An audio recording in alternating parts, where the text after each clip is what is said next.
Hi there, this is Grandma. This is for Eli, Emily, Isla and Zach, chapters 16 and 17 of Fantastic Mr. Fox. Chapter 16 is called The Woman. If you remember at the end of chapter 15, there was someone coming down the steps. "Quick," said Mr. Fox, "hide!" He and Badger and the smallest fox jumped up onto a shelf and crouched behind a row of big cider jars. Peering round the jars, they saw a huge woman coming down into the cellar. At the foot of the steps, the woman paused, looking to right and left. Then she turned and headed straight for the place where Mr. Fox and Badger and the smallest fox were hiding. She stopped right in front of them. The only thing between her and them was a row of cider jars. She was so close, Mr. Fox could hear the sound of her breathing. Peeping through the crack between two bottles, he noticed that she carried a big rolling pin in one hand. "How many will you want this time, Mrs. Bean?" the woman shouted, and from the top of the steps the other voice called back, "Bring up 2 or 3 jars." "He drank 4 yesterday, Mrs. Bean." "Yes, but he won't want that many today because he's not going to be up there more than a few hours longer. He says the fox is bound to make a run for it this morning. It can't possibly stay down that hole another day without food." The woman in the cellar reached out and lifted a jar of cider from the shelf. The jar she took was next but one to the jar behind which Mr. Fox was crouching. "I'll be glad when the rotten brute is killed and strung up on the front porch," she called out. "And by the way, Mrs. Bean, your husband promised I could have the tail as a souvenir." "The tail's been all shot to pieces," said the voice from upstairs. "Didn't you know that?" "You mean it's ruined?" "Of course it's ruined. They shot the tail but missed the fox." "Oh, heck," said the big woman. "I did so want that tail." "You can have the head instead, Mabel. You can get it stuffed and hang it on your bedroom wall. Hurry up now with that cider." "Yes, ma'am, I'm coming," said the big woman, and she took a second jar from the shelf. "If she takes one more, she'll see us," thought Mr. Fox. He could feel the smallest fox's body pressed tightly against his own, quivering with excitement. "Will 2 be enough, Mrs. Bean, or shall I take 3? "My goodness, Mabel, I don't care so long as you get a move on." "Then 2 it is," said the huge woman, speaking to herself now. He drinks too much anyway." Carrying a jar in each hand and with the rolling pin tucked under one arm, she walked away across the cellar. At the foot of the steps, she paused and looked around, sniffing the air. "There's rats down here again, Mrs. Bean. I can smell 'em." "Then poison them, woman, poison them. You know where the poison's kept." "Yes, ma'am," Mabel said. She climbed slowly out of sight up the steps. The door slammed. "Quick," said Mr. Fox, "grab a jar each and run for it." Mr. Rat stood on his high shelf and shrieked, "What did I tell you? You nearly got nabbed, didn't you? You nearly gave the game away. You keep out of here from now on. I don't want you around. This is my place." "You," said Mr. Fox, "are going to be poisoned." "Poppycock," said Rat, "I sit up here and watch her putting the stuff down. She'll never get me." Mr. Fox and Badger and the smallest fox ran across the cellar, clutching a gallon jar each. "Goodbye, Rat," they called out as they disappeared through the hole in the wall. "Thanks for the lovely cider." "Thieves," shouted Rat. "Robbers, bandits, burglars." Chapter 17. The Great Feast. Back in the tunnel they paused so that Mr. Fox could brick up the hole in the wall. He was humming to himself as he put the bricks back in place. "I can still taste that glorious cider," he said. "What an impudent fellow Rat is." "He has bad manners," Badger said. "All rats have bad manners. I've never met a polite rat yet." "And he drinks too much," said Mr. Fox, putting the last brick in place. "There we are. Now, home to the feast." They grabbed their jars of cider and off they went.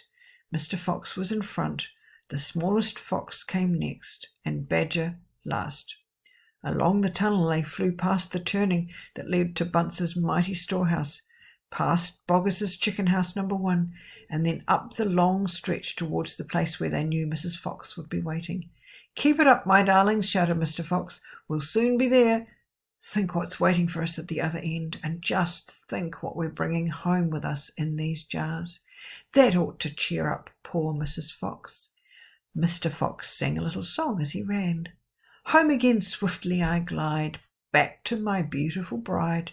She'll not feel so rotten as soon as she's gotten some cider inside her inside." Then Badger joined in. "Oh, poor Mrs. Badger," he cried, "so hungry she very near died. But she'll not feel so hollow if only she'll swallow some cider inside her inside."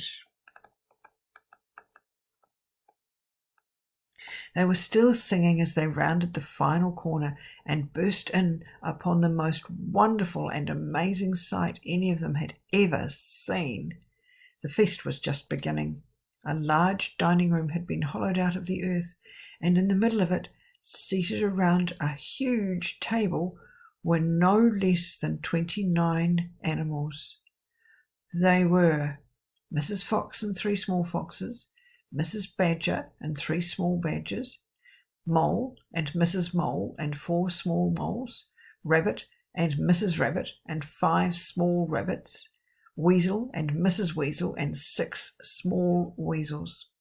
The table was covered with chickens and ducks and geese and hams and bacon, and everyone was tucking in to the lovely food.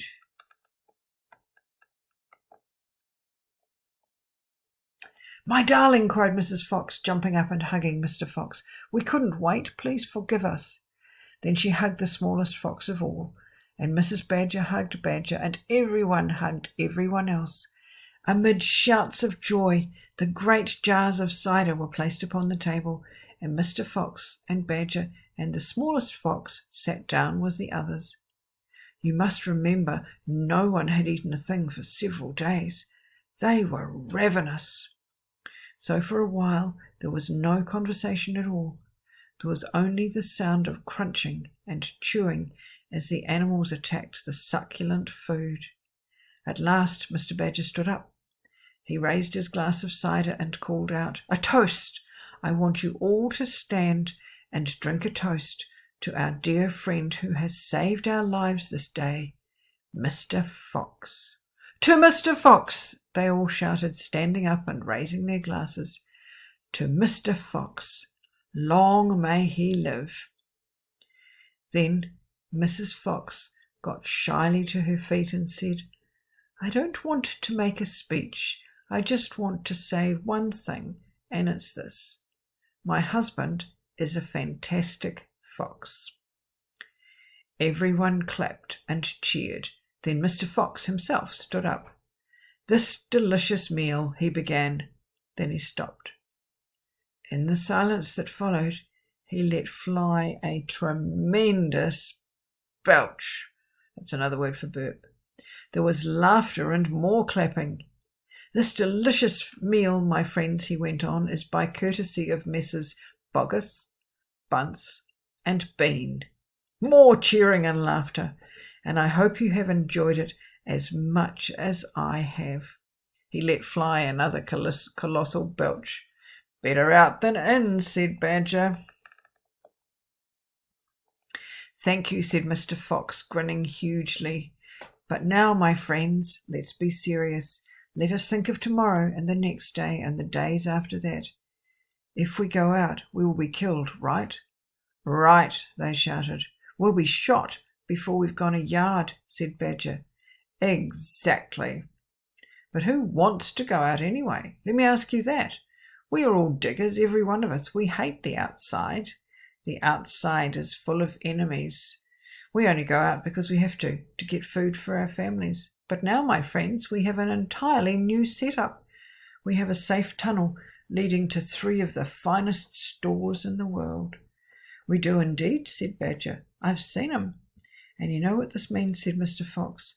"It means that none of us need ever go out into the open again." There was a buzz of excitement around the table. I therefore invite you all," Mr. Fox went on, "to stay here with me forever." "Forever!" they cried. "My goodness, how marvellous!" And Rabbit said to Mrs. Rabbit, "My dear, just think, we're never going to be shot at again in our lives." "We will make," said Mr. Fox, "a little underground village, with streets and houses on each side, separate houses for badgers and moles and rabbits and weasels and foxes. And every day I will go shopping for you, and every day we will eat like kings." The cheering that followed this speech went on for many minutes. That's the end of chapter 17.